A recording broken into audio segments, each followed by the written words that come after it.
Thanks for being here tonight. I'm Ken Johnson, the CEO of the Hutchinson Regional Healthcare System, and tonight we're going to talk about wound care. Wound care is a process where we take care of chronic wounds. A chronic wound is a wound that does not heal in a predictable time frame. These types of injuries impact the lives of many people. Many cases of chronic wounds come in the form of ulcers. People with poor circulation and or diabetes are especially susceptible to this type of injury. Properly managed diabetes along with other wounds is essential to limiting further harm. To discuss the problems that arise from improper management of wound care and diabetes, we have a panel of esteemed guests here tonight. Not extinguished, hopefully. Who typed this up?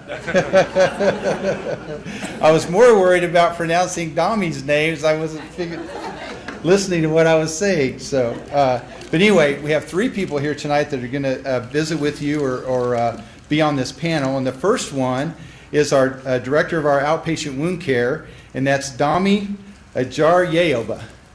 So that's a mouthful, but she said, forgive me if I pronounced that incorrectly. She has worked with in various healthcare settings around the world and wants to inform people in her new community about wound care. She is from Nigeria and is a doctor of medicine, graduating from the University of Ibadan and Friends University. Also here tonight is Patrick Rhodes. Give us a wave. He has more than 15 years of healthcare management experience and graduated from the University of Mississippi and is the regional director of Wound Care Advantage. And Wound Care Advantage is one of our partners in providing these wound care services. And then last but not least is Dr. Terrence McDonald, who is our medical director for the wound care clinic at HRMC and is also a specialist in internal medicine. He received his medical degree from the University of Kansas School of Medicine and did his residency at the University of Kansas Medical Center. So if you would, please join me in welcoming our guests tonight. I think Dr. McDonald is going to speak first. Thank you.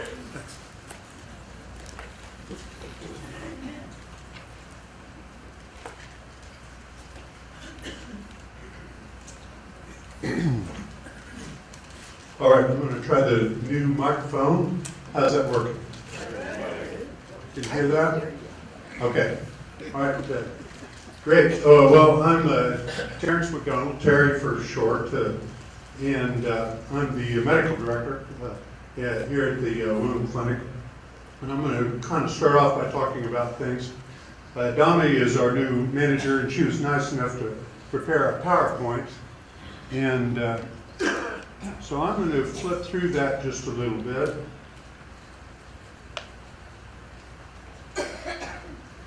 There you go. So there's the two practitioners that are there now. On your right is Dr. Jeff Kramer, is a podiatrist who's new at the Hutchinson Clinic. And so he's managing some foot wounds. That's his particular specialty. And I would also say that his picture looks quite a bit better than mine. I got my driver's license photo, I guess, or thought somebody stepped on my toe. Anyway, I'm going to talk a little bit about wound care. It's difficult to go into a lot of detail about wound care because it's a very complex subject. But I guess what I would like to say at the outset, before I get too far into the slides, is that the reason that there is a wound care department and the reason why wound care is now medical specialty is because of patient demand. It's not because doctors wanted to particularly be a wound specialist. It's because there are so many chronic wounds in the population now. And that's because we're living longer to some degree, but also because of the prevalence of certain problems like diabetes. And I think that we're going to have a particular emphasis on diabetes, diabetic foot wounds here tonight maybe. But there's a clue for you in what happens with these wounds, in the fact that all of the rest of you here have had wounds, and I bet they, for the most part, are healed up. And they're healed no matter what you did, because the wound healing process works so well in human beings. So when you have a chronic wound, it's important to realize that it's not because your wound healing system is broken, it's because you have an underlying problem. And so the key to solving that is going to be recognizing what the problem is and having some strategy to help with that. I don't know if I'm getting too far afield, but the thing that I'm trying to say is that it's not about dressings. You don't drive a wound by dressings. The wound heals by the blood flow underneath the surface.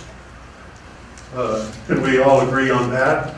And so people have a tendency to look for special dressings, particularly on the internet, Australian tea tree oil, or I don't know what else, and those things may be okay, but they just don't drive the wound. What drives the wound is your own physiology. So anyway, I'd like to kind of keep that in mind as we're going along.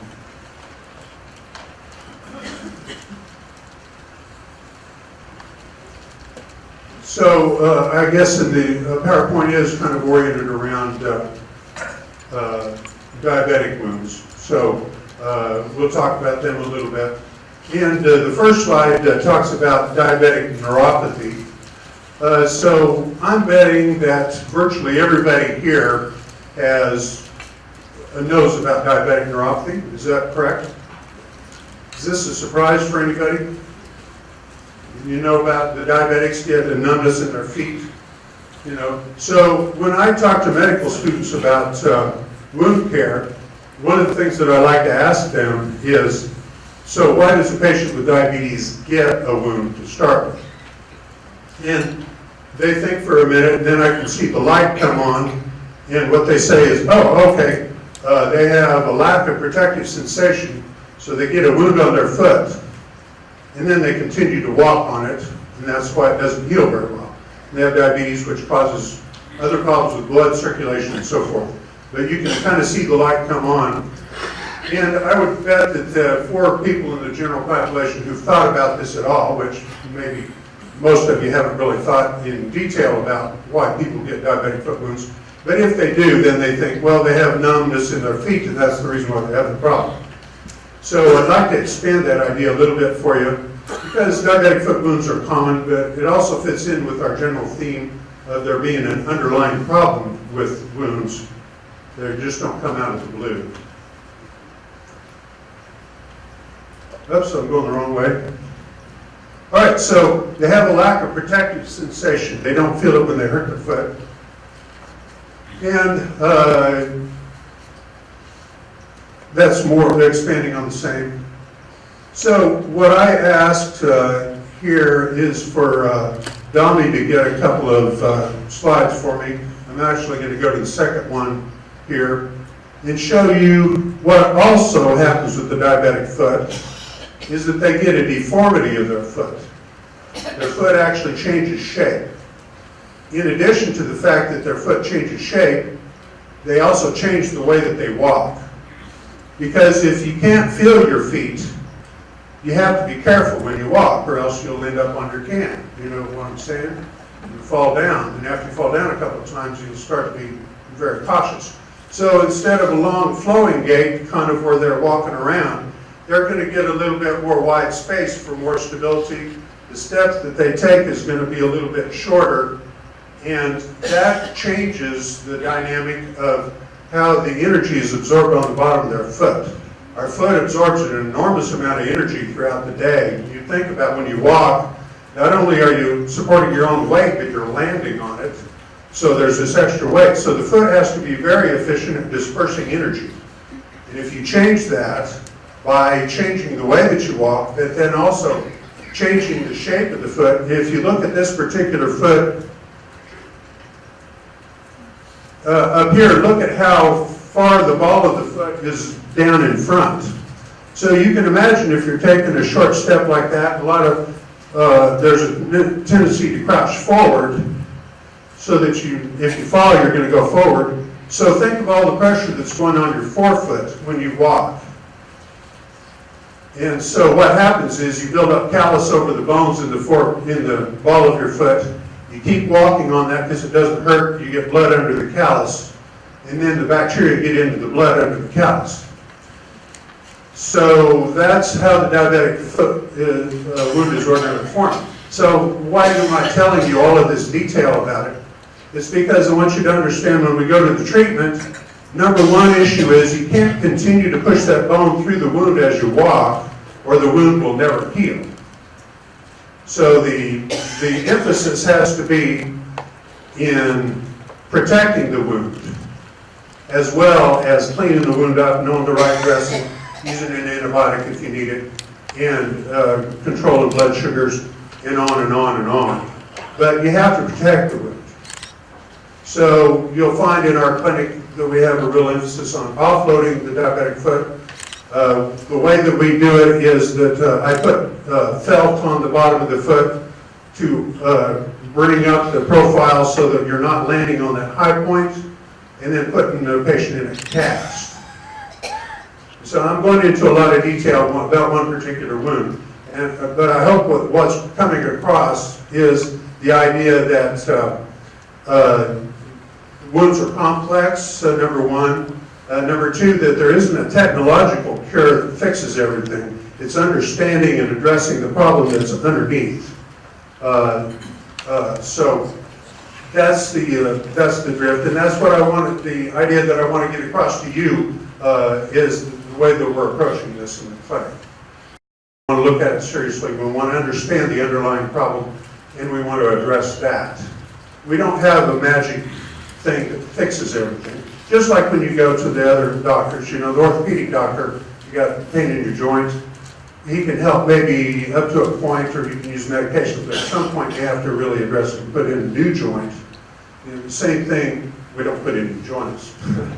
But what I am saying is that there's an underlying problem that you have to address. This theme continues on throughout venous wounds, which is another very common one, and then pressure sores, which a lot of people would be familiar with as bed sores. Now, those are the three most common kinds of wounds that we see. We also see wounds that deal with arterial problems, the fresh blood coming down from the heart and lungs with the oxygen in it is in the arterial side of your blood vessels. And if you have blockage in the blood vessels, then you have to fix that also for the wounds. But anyway, so that's kind of an overview of diabetic foot wounds and our approach to it. If I could back up now, or let me show you on this one first.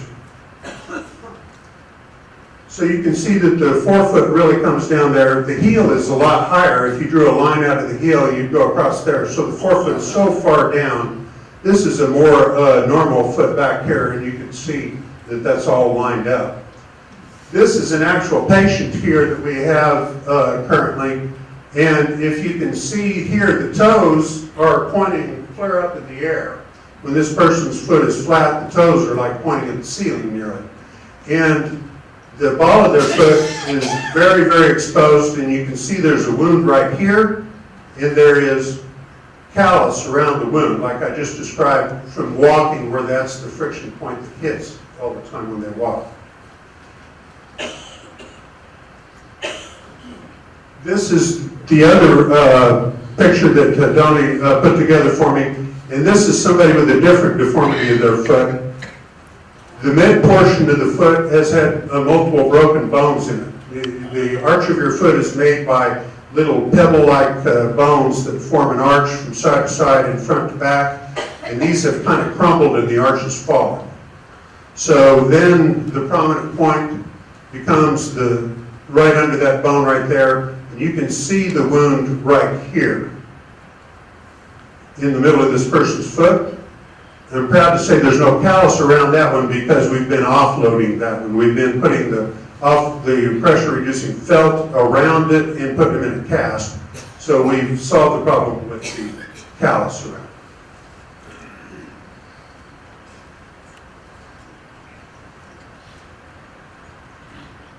And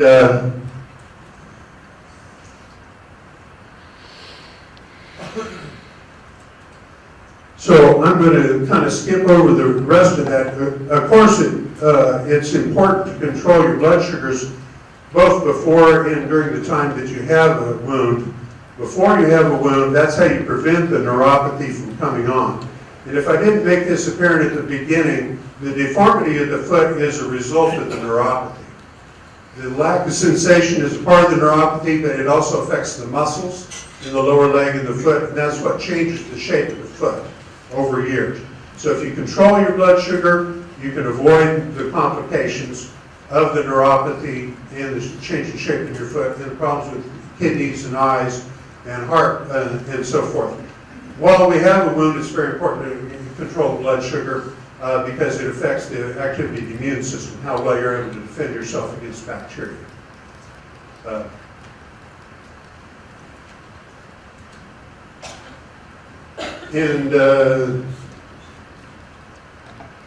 So let me check.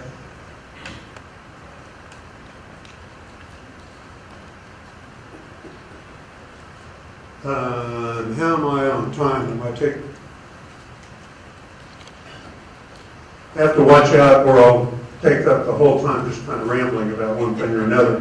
Let me say this about good foot care.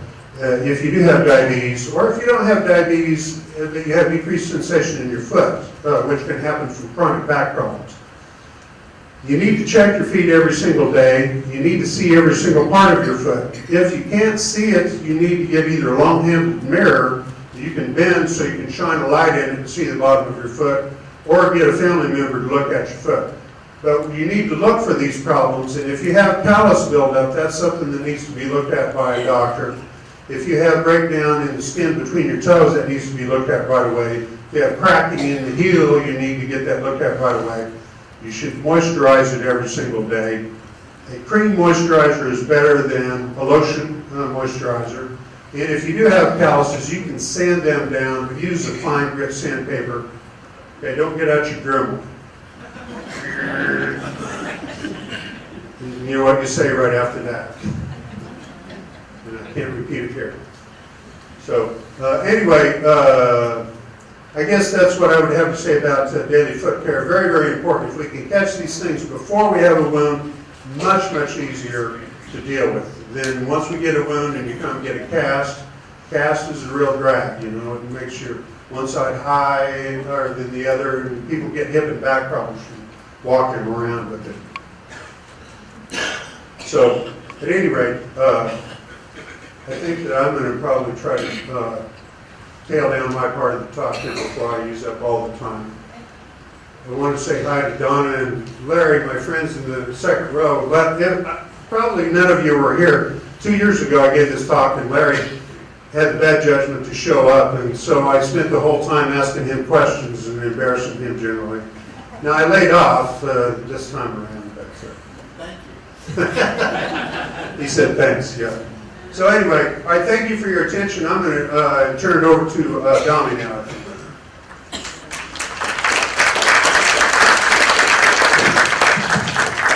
Thank you very much, Dr. McDonald. My name is Dami Ajayova, and I'm sorry I had to torment the CEO saying my last name. But I've been told that in this room tonight that we have a lot of Midwestern hospitality. So if you would indulge me, please look at the person close to you and say hello, and I'm glad you're here tonight. Very quickly. And we know it's that time of the day, but if that person is grumpy or had a grumpy look, you have the permission of the CEO to change your seats if you want to do that. Oh my, all right. So I'm going to be talking about some of the things that we actually do in the outpatient wound clinic. And what you don't know about Dr. McDonald, we have this thing in our team in which we have a huddle every morning, and it's just like 5 minutes where we get together and then we say what our days are going to be like. And then towards the end of it, we always have someone on the team give us an inspirational quote. And so we had assigned every member of our team, and we're a small team, and people would give us, these very deep, thinking quotes for the day. When it was Dr. McDonald's turn, guess what he did? He switched to Latin. Every quote he gave us was in Latin, and I don't know, he just raised the bar. And I decided maybe next time I'll speak French or German or something. So thank you, Dr. McDonald. All right. So, how many of us in this room know of someone who has diabetes? Fantastic. Is there anyone here who does not know anyone who has diabetes? Okay, if you don't, you might have been living under a rock. The truth of it is that someone you know probably will have diabetes. And one of the long-term care complications of diabetes, like Dr. McDonald said, is diabetic neuropathy. Sometimes it will affect your eyes, your kidneys. It's a long-term thing. So at some point in time, it is possible that you will develop a wound. If you develop a wound, well, that's why you have us. A chronic wound is often difficult to treat in a regular doctor's office, and so we have this clinic. And we have a lot of therapies that are available. One of the things that we have are advanced wound dressings. So we do actually know that all things being equal, in a perfect condition, any wound will eventually heal. It might take longer than usual, or it might be complicated by other factors, but it would heal. To speed up this process, we do actually have advanced wound dressings that have all sorts of nice, long, really complex names that I will not bore you with.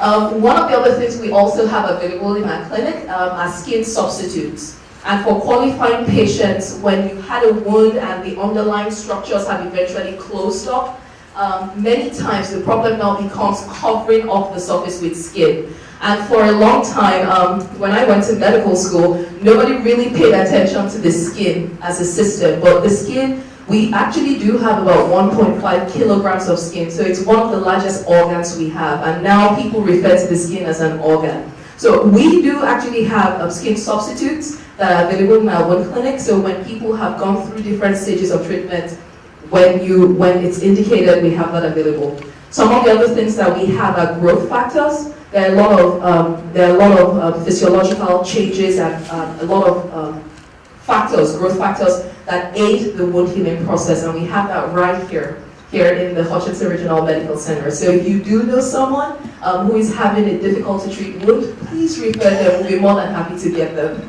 Now, I know, so we have a lot of patients, and when they come in, we joke.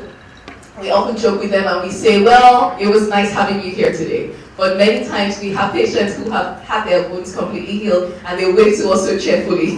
And I always tell them, well, I wonder why you're this excited. But I can only imagine, we'd love for you to come to our clinic, but we also look for a time when you're discharged from our clinic, and that's what we aim to do. Compression dressings for edema management. We use different kinds of wraps. All sorts of things to reduce the swelling, because one of the things that disrupts the physiological process of wound healing is when you have moisture aggregating in the wound. And so when people's feet are swollen, we usually try to aid the body's natural process of healing. IV antibiotics, like would have if the wound is infected, and of course Dr. McDonald talked about total contact casts, debridements.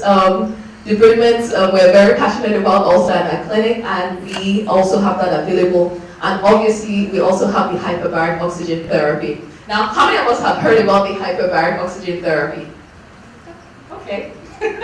Okay, truth be told, the first time I saw it, I said to myself, oh my God, it looks like one of these from outer space movies, in which, they open, the chamber and there is oozing pressure, and it's quite fascinating. But this, for eligible patients who would qualify for this, is a method in which we take high oxygen, pressurized oxygen, and we essentially have patients who receive a certain number of treatments, and usually by forcing oxygen into the body, into the blood, we're able to further speed and aid the process of healing. So for many patients, it's been beneficial.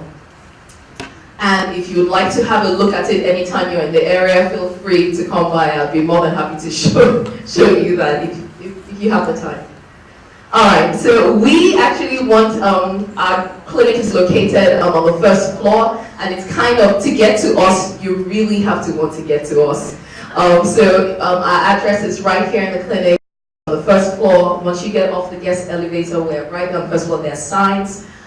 Feel free to come by anytime you like. We usually always have some good laughs in the air, and a very passionate team, so I'm very proud of that. If you want to schedule an appointment, there are essentially two ways you can do that. From Mondays to Fridays during normal business hours, we're open. Typically, we're open from around 7 a.m. That's when our staff gets there, but we start sometime around 7:30 to about 4:30 p.m.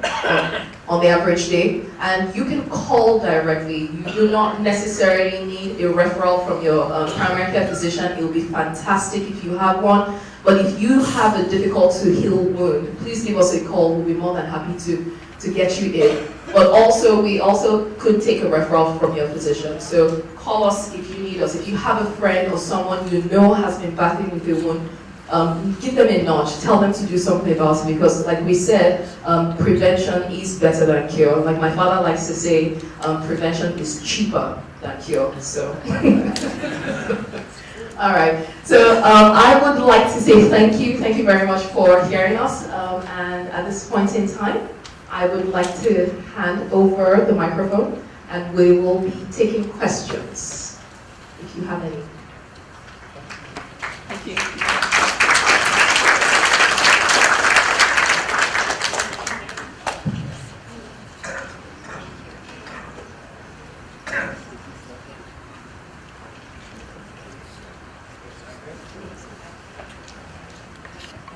Yeah, I just want to go in the height barbaric. No, that's not right. That oxygen pressure thing. Do you put the whole person in it or just the affected part? Is this one working? Can I use this one to answer? So the question was, do you put the entire person into the hyperbolic chamber, did you say? The barbaric chamber. So it's hyperbaric, baric meaning like barometric pressure, and hyper meaning higher than barometric pressure. So it's a hyperbaric chamber.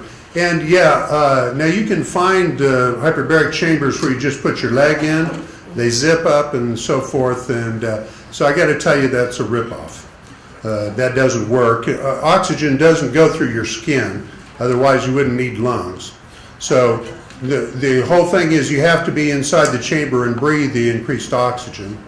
Matter of fact, in large chambers, they have multi-place chambers where multiple people can be in the chamber at the same time. They don't fill that with oxygen, they fill that with air, and then there's a mask that you put over your face to breathe the oxygen at that increased pressure. So it has to go through your lungs.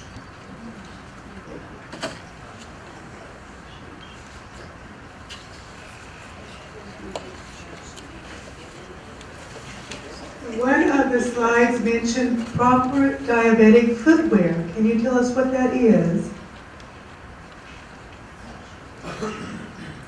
I'll take this one too.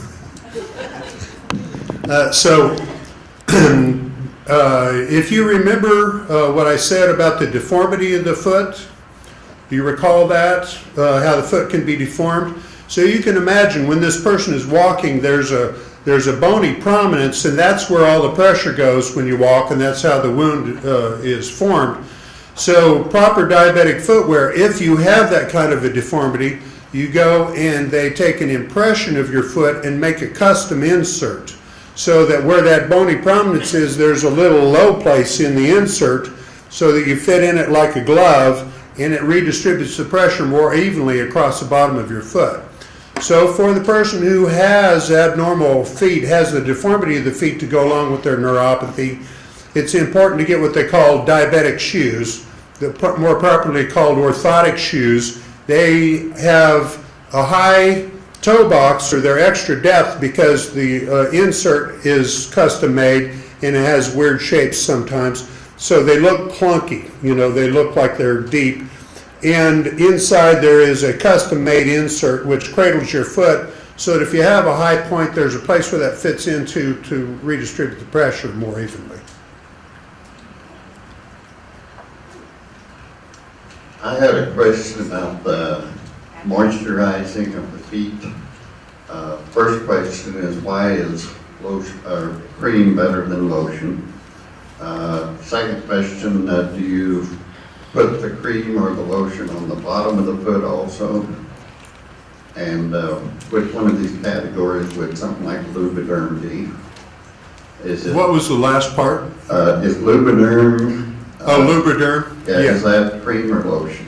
Well, Lubriderm, as far as I'm familiar, is always a lotion, what I've seen at the store. So, answer to the first part, and I never did say why you have a problem with dry skin of the diabetic foot, but you also have a neuropathy of the nerves that provide the stimulation for the sweat and oil glands in your foot.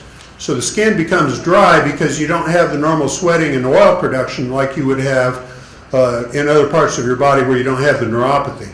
So you get this dry, cracked skin.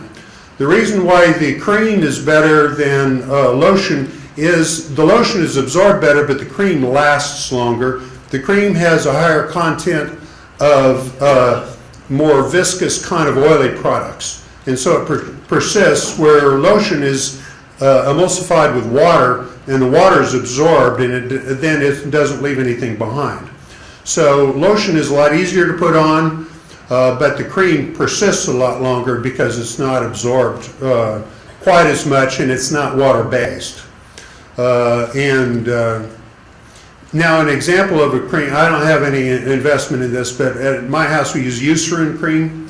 You can get it at the grocery store. It has a little plastic thing and that works pretty well, I think. It doesn't have to be Eucerin, but just as an example of one that works pretty well. All right, any other questions?